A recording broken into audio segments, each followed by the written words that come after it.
Bom dia, boa tarde, boa noite, queridos e queridas, como é que vocês estão, belezinha? Bora para mais um videozinho, o último aqui falando sobre o tripé do Data Science, né? Não quer dizer que seja tudo o que você precisa saber, mas pelo menos é a base dos conhecimentos ao qual você tem que ter para poder trabalhar com ciência de dados. Então, nos dois vídeos anteriores eu falei sobre a parte tecnológica, quais são as tecnologias, algumas das tecnologias aos quais você pode aprender para começar a trabalhar na parte de ciência de dados, que é como a parte onde você trata as informações. Eu também falei um pouco sobre os conhecimentos matemáticos que você tem que ter, né? Isso daqui eu acho que é tão importante quanto, às vezes até mais do que a parte programática, tá? Porque é a partir disso daqui que você começa a ter raciocínios diferentes sobre como que você pode interpretar determinados números, determinadas informações, né? Como que você pode analisar esses determinados dados. Só que, sem este último, que eu acho que para mim é o mais importante, você simplesmente é uma caixa de ferramentas que não serve para absolutamente nada, né? Então, o que eu quero dizer com isso? Sem esse último, que é o conhecimento de negócio, você vai ter um monte de coisas, você vai ter um monte de ferramentas que não vai ser usada para nada. Imagina você comprar como eu já disse o próprio nome, um monte de ferramentas, um monte de martelos, de alicates, de parafusadeiras, furadeiras, lixadeiras, britadeiras, pederneiras, rolo compressor e o caramba 4. Se você não tem ideia de onde usar essas informações ou todas essas tecnologias, é a mesma coisa que você ter nada. Por que eu estou dizendo isso? Imagina que você tem uma caixa de ferramentas com um monte de ferramentas de mão. Tipo, chave de boca, sei lá, chave de fenda, a catraca, sabe? Alicate de corte, alicate de pressão, rebitadeira, você tem uma britadeira da tua casa e o caramba 4, né? Você tem uma marreta, você tem um martelo, você tem um monte de coisas, só que você trabalha, você vai com todo aquele monte de ferramentas e o que você precisa fazer é pintar uma parede. Então assim, você tem muita coisa para um problema muito específico, para um problema muito pequeno, que é pintar uma parede, por exemplo. Né? Então, às vezes, pode ser que você não precisasse de todo esse conhecimento para você fazer essa pintura. Você não precisasse, por exemplo, de todas essas ferramentas para você simplesmente só pintar uma parede. Um pouco de tinta, um pincel, uma brocha, um rolo, já era o suficiente. Você não precisava, sei lá, de uma pistola de tinta, você não precisava de uma equipe de 50 pessoas para você poder fazer isso. Então, você tendo o conhecimento do negócio, você tendo a ideia com o que você vai trabalhar, já te ajuda em muitas coisas, já te ajuda nos recursos, né, na mensuração dos recursos, já te ajuda em quais são as ferramentas que você vai usar e quanto de tempo que você vai precisar, por exemplo, para você ter aquilo. E outra coisa também que é muito importante, em cima do conhecimento do negócio, você vai ter um feeling do que você está trabalhando. Eu vou dar um exemplo. Por exemplo, se vocês pesquisarem no LinkedIn, né, pelo meu nome, vocês vão saber onde eu trabalho. Eu não posso citar aqui, né? Então eu vou dar um problema bem genérico, tá? Algo bem besta. Vamos imaginar que você esteja fazendo uma análise, né, de uma companhia aérea. Então, assim, você vê que as vendas, por exemplo, da companhia aérea X, do dia 1 do 3 até o dia 10 do 4 de determinado ano, dá, sei lá, R$1.000. Beleza? Dá R$1.000. Se você não tem conhecimento do negócio, você fala, tá, é R$1.000, por exemplo. Eu fiz uma seleção, veio R$1.000. Só que se você tiver conhecimento do negócio, você pode analisar e falar assim, peraí, essa companhia aérea, ela não vende tanto. Mesmo para esse período, uma companhia aérea pequena, sei lá, uma companhia da Coreia do Norte. Tipo, não voa no Brasil. Então, peraí, por que tem essa informação aqui? Será que eu estou selecionando certo? Será que eu estou fazendo uma análise certa sobre isso? Às vezes pode ser que você trabalhe, por exemplo, em uma mecânica. Você esteja fazendo uma análise dos dados da mecânica com você está trabalhando. Você sabe que essa mecânica só trabalha com Volkswagen e trabalha, por exemplo, com Hyundai. Beleza? Ou Honda. Só trabalha com carros da Volkswagen e da Honda. Porque o dono da mecânica quis. E de repente, você vê lá, você está lá trabalhando, de repente você vê um carro da Toyota lá no meio da base de dados. Se você não tem conhecimento do negócio e saber que eles têm isso daqui, né, somente fazem manutenção em carros da Volkswagen e da Honda, você volta com o dado da Toyota, né, que às vezes pode ser por um erro de seleção, às vezes pode ser porque no meio do tempo, pode ser que o dono ele simplesmente parou de trabalhar com carros, tem uma mecânica multimarca, né, que nem falam, e agora ele simplesmente começou a trabalhar somente com Volkswagen e com Honda. Então veja que são esses tipos de conhecimento que vão te ajudar a mensurar quais são os algoritmos e quais são os tratamentos de dados aos quais vocês vão ter que fazer. Então, um exemplo que eu vou dar, isso é experiência minha, tá? Na época que eu ainda estava começando a aprender sobre machine learning e afins. Na empresa ao qual eu trabalhava, né, que é uma empresa de revista para supermercados, né, para supermercadista. Então nós estamos falando sobre varejo, atacarejo, né, que é o atacado e varejo, como por exemplo o açaí. O açaí é um atacarejo ou um atacado mesmo, né? Então nós estamos tratando de varejo e atacarejo, realmente existe esse nome, tá? Atacarejo. Veja que isso daqui já é um conhecimento de negócio. Eu estou passando um conhecimento de negócio para vocês. E nós temos o atacado. Então aqui, num varejo, por exemplo, nós estamos tratando, sei lá, do Extra, redes de supermercados Extra, hipermercados, neste caso, supermercados, hipermercados, aquelas filiais pequenininhas, seja lá o que for. Nós estamos tratando de um atracarejo, por exemplo, o açaí. Né? Estou tratando nível São Paulo, tá? Se você mora no Rio de Janeiro, se você mora em outro estado, pode ser que vocês tenham os seus atacados, os seus atacarejos e os seus varejos aí, tá? E sendo que varejo também é um mercadinho pequeno, aquele mercadinho de bairro, né? Ele pode ser considerado também como varejo. O atacarejo, ele vende tanto no atacado quanto no varejo, então ele também vende para o cliente final, né? E quando nós estamos tratando sobre o atacado, então, por exemplo, o macro, ele é um atacado. Ele só vende para empresas, né? Pelo menos antigamente. Eu acho que hoje em dia o macro em si ele já vende para cliente final, ele já vende para pessoa física, ele não vende só para pessoa jurídica. Isso daqui, esses três nomes ao qual a gente já está trabalhando, já são conhecimentos de negócio. Então, por exemplo, se você nunca trabalhou na área de atacado, você não vai saber, por exemplo, o que é um atacarejo, o que é um atacado, o que é um varejo, o que é venda varejo. Então, assim, continuando. Então, todo ano, eles faziam uma pesquisa que é uma coisa chamada Top of Mind. Né? Então, tem aqui, eu vou usar esse T, Top of Mind.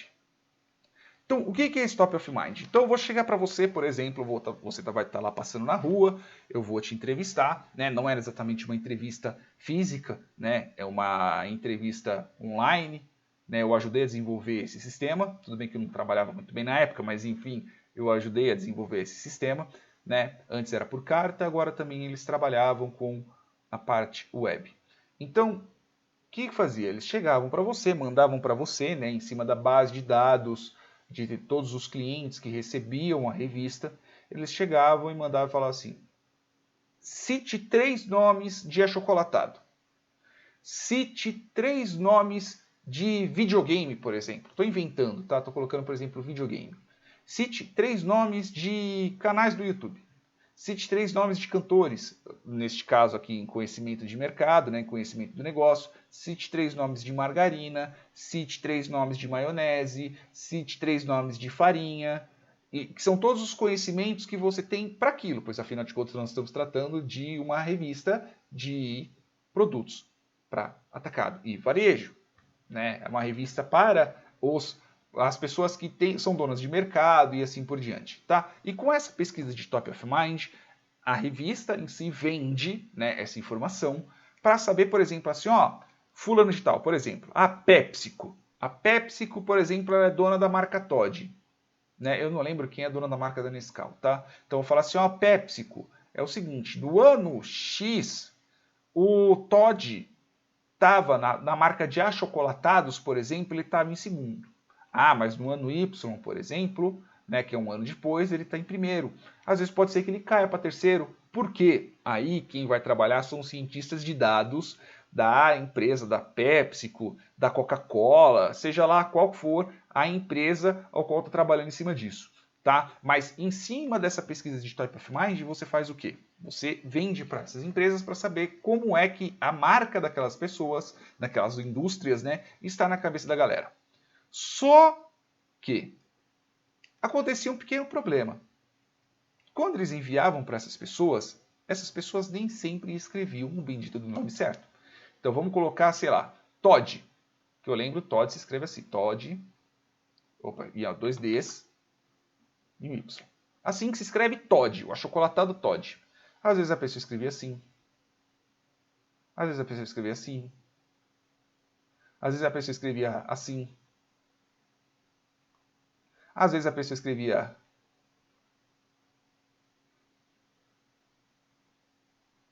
E vocês estão vendo o problema de escrita aqui. Então, qual que é o problema disso? Então, o que aconteceu? Nossa, aqui como eu fui prolixo agora, desculpa.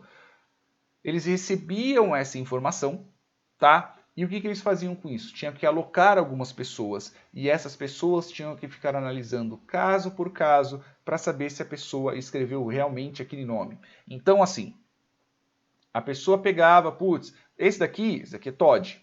Ah, esse daqui também é Toddy. Esse daqui também é Toddy, esse daqui também é Toddy. Esse daqui parece ser Toddy, é Toddy. Esse daqui eu acho que é Toddy também. Ah, por exemplo, Nescau. Ah, a pessoa escrevia Necal. A pessoa escrevia Lecal. E assim por diante, vocês entenderam o bendito do problema. Então, assim, como é que eu poderia resolver esse problema de uma forma automatizada? É aí que nós juntamos as três partes. Então, eu tenho aqui a parte eu tenho aqui a parte programática, que eu vou fazer o quê? Eu vou saber quais são os dados que eu tenho. Eu tenho aquele monte de dados que foram feitos de anos e anos de pesquisas, aos quais você já tem aquela parte totalmente organizada, porque as pessoas, mesmo de forma manual, classificavam aqueles nomes de formas diferentes para uma determinada marca. Então, todos aqueles Todds escritos errados, todas aquelas margarinas escritas errado, todas aquelas goiabadas escritas de forma errada de uma determinada marca, as pessoas manualmente conseguiram organizar. Então, eu já tenho isso. Logo depois disso, eu vou ter que fazer o quê? Eu tenho que fazer o bendito do tratamento para aquilo. Então, eu vou ter... Tá, eu estou falando de cabeça, não quer dizer que foi a implementação que foi usada, porque eu nem mesmo consegui implementar isso. Tá? E também na época eu nem teria conhecimento para isso. Então eu tenho aqui o dado que eu tenho qual é a minha resposta, né? Neste caso eu tenho o meu y, que é a minha resposta, que já é o Toddy, que eu lembrei assim, e eu tenho o x, que é a entrada, que é o quê? Vai estar, sei lá, tipo, Toddy. E eu já sei que é Toddy. Então eu vou criar um bendito do modelo, que vai entrar um determinado valor, e ele vai receber uma determinada classificação. Então eu tenho eu tenho um algoritmo de classificação aqui, eu tenho um problema de classificação. Então eu vou começar a fazer o quê? Eu preciso criar esse bendito desse modelo, eu já tenho, e ele é o quê? Ele é um algoritmo supervisionado ou não supervisionado? Ele é um algoritmo supervisionado. Por que já é um algoritmo supervisionado? Porque eu já tenho as respostas para aquele dado. Pode ser que não existam ainda, pode ser que a pessoa escreva Toddy de uma forma totalmente diferente, só que eu vou ter que criar um modelo que ele seja flexível o bastante para poder entender que essas palavras, em algumas, né, não exatamente as mesmas palavras, mas algo parecido, ele seja classificado como o Toddy, como Nescau, como o miojo, Nissin, seja lá qual for, tá? Então eu vou ter este determinado modelo. Então eu vou tratar os meus dados, tá? Para eles fiquem bons o bastante para que o meu modelo seja bom. Eu vou armazenar esses dados em uma determinada base de dados e logo depois disso eu vou passar para o meu modelo, seja ele um modelo de classificação simples, pode ser, sei lá, tipo uma rede neural, seja lá o que for. Tá? É bem provável que isso daí, uma rede neural, é melhor por causa que nós estamos tratando sobre texto. E em cima disso eu vou fazer o quê? Eu vou fazer a análise matemática em cima disso. Eu vou fazer a análise para saber se aquele meu modelo está bom. Ele está tendo uma boa classificação? Quantos falso positivo ele está tendo? Quantos falso negativo? Quantos verdadeiros positivo? Quantos verdadeiros negativos?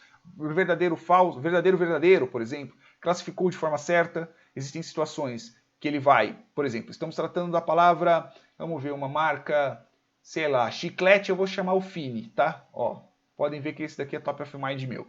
Então, Fini. Então, eu vou ter a classificação verdadeiro, verdadeiro. Então, eu vou realmente classificar o meu Fini como Fini, tá? Vem uma palavra, sei lá, tipo fininho.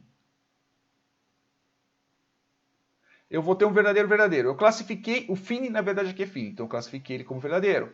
Ah, então eu vou ter um falso, então um verdadeiro positivo, eu vou chamar assim, fica melhor. Eu vou ter um verdadeiro positivo. Então veio essa palavra aqui. Então eu vou ter um verdadeiro positivo. Realmente eu classifiquei como fininho. Às vezes pode ser que, sei lá, veio um outro chiclete, por exemplo. Veio um babalu, né? Babalu.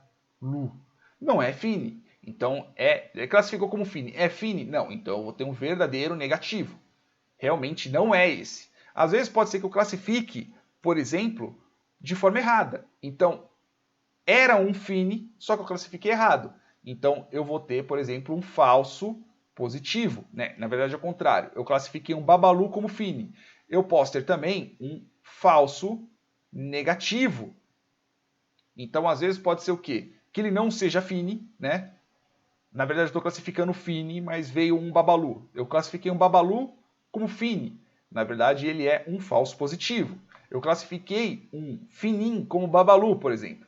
Ele é um falso negativo, né? Ou ao contrário, o finim é um fini.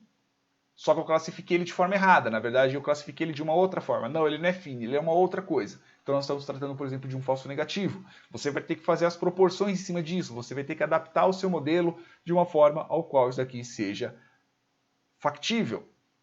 E em cima do conhecimento de negócio, você vai ter o quê? Qual que é o seu tempo hábil?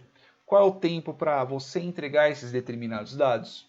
Qual é o tempo, qual é a força hábil que você tem? Né? Às vezes pode ser que, putz, um erro de classificação, por exemplo, de 5%, neste caso não é tão grave.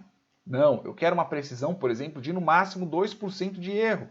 Por quê? Porque esses dados são muito importantes. E assim por diante. Né? Vai depender muito da situação e situação ao qual você está. Mas este é um problema ao qual poderia muito bem ser resolvido com um algoritmo de machine learning, um algoritmo de classificação. É algo ao qual você está usando o seu conhecimento de negócio para você poder resolver um determinado problema. Vamos dizer, por exemplo, que você tem um mercado.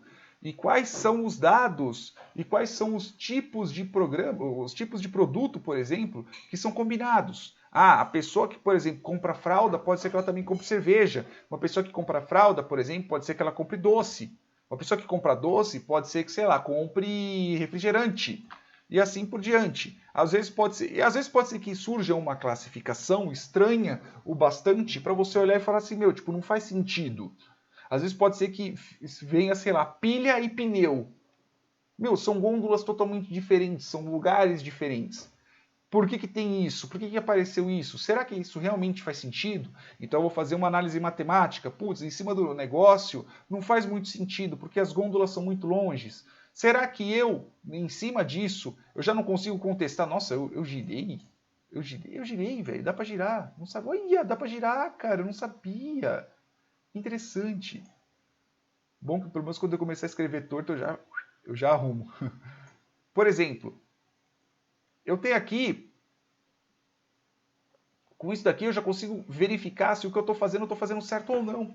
Às vezes pode ser que eu tenha algum erro de processamento aqui na minha ETL, às vezes pode ser que eu tenha um erro de processamento aqui no meu modelo não está muito bom, às vezes pode ser que eu não tenha entendido muito bem o meu negócio. Então veja que com esses 3 conhecimentos, vocês conseguem tanto criar coisas melhores, então modelos melhores, né, análises melhores, às vezes pode ser que você não precise de todo aquele monte de maquinário para você poder fazer uma análise, por exemplo, você comparar as vendas de um ano com o outro, tá?